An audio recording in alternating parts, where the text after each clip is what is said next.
Developmental advising is an integral part of the academic process. The advisors work with the students, and it's a maturation process. The students mature to the point where they do more and more on their own, which is what they're supposed to do. It's not a hand-holding thing. It's actually a mechanism for getting the students to understand what college is all about, what their careers are all about, what their courses, what direction their courses should be taking them in, how to avoid problems, and how to overcome problems, how to do problem solving too. So it really is a developmental process. It prepares them for graduation and for their careers afterwards. What would be some of the things I could do right now coming into school to prepare myself? Well, obviously study hard, but secondly, I'd start looking into what areas of specialty you'd be interested in, what schools provide those specialties. You might want to consider finding a part-time job or an internship in a hospital setting, give you some feel for what it's like. Unfortunately, what we see about medicine on television is not very realistic in terms of its real demands. Advising is often something that students feel to be time-consuming and a waste of time until they reach a point in their undergraduate career where they realize that it's costing them. It's costing them time, it's costing them money, and too often they end up not finishing their degree. So it's a huge cost to them as well as to us. In the beginning, we start with, okay, you're going to be an English major, you need so many hours of gen ed and so many hours of this and so many of that. But now let's start thinking about what you want to do with this education. What things are important to you? How can I help you reach out to find those important things and bring you along as a scholar and as an academic citizen? I remind them that I'd like for them to come back when things and start having a conversation more about how they're going to become a participant in their educational process. I like to ask students to start making a file. We keep a file for students, but they really need to keep a file for themselves, people they've met, professors they've done well with, even something as simple as a journal that they can come back to us and we can work together on what does this mean in terms of their education. The people who are successful are the people who possess it themselves. All we do is just help them along the road. In general, what has your experience been with developmental advising? Well, I really like it because I can be more personable with my teachers, and I enjoy being more welcome to the university, so there's more willingness to be involved on the campus as well. Okay.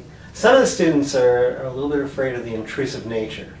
Do you mind if the faculty member, if your instructor calls you over and says you're not doing that well this semester, I want to know what's going on, or in a non-threatening way calls you into your office? It's probably never happened to you, but would you mind if that happened? Of course it's scary at the beginning, nobody wants to be judged, but to have somebody in the end actually care about where you're headed in life, it does help.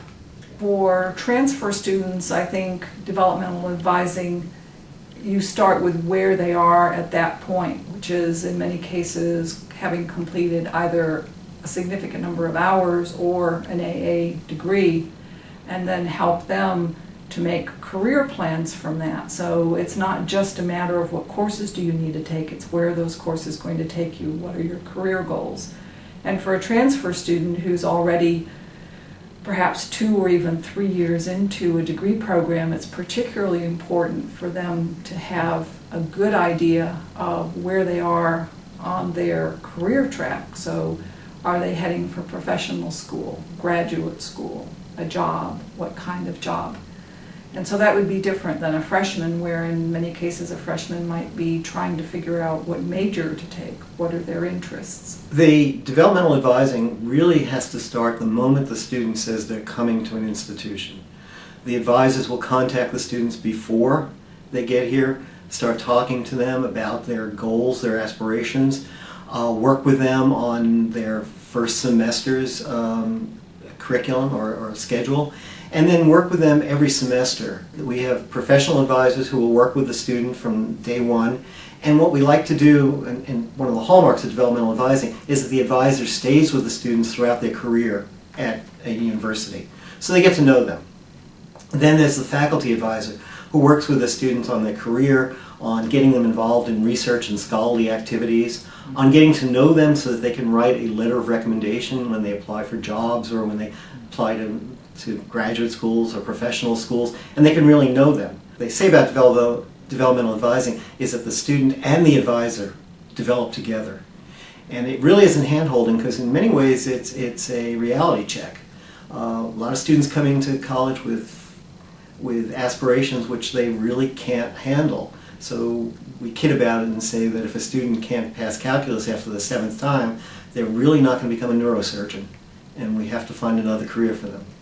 But what developmental advising helps the students with is choose careers within their interest that they can excel at. So it maximizes their potential, but it is a reality check. You've actually, you're sort of typical for University of Missouri St. Louis. You're a transfer student. Yes. You came in, and initially the advising you got was, again, pretty much prescriptive. Mm-hmm. But over the last year, you've seen us move towards the developmental Yes. approach. What are your reactions to it? I think it's a lot more fun. I've been more involved in the past year and a half.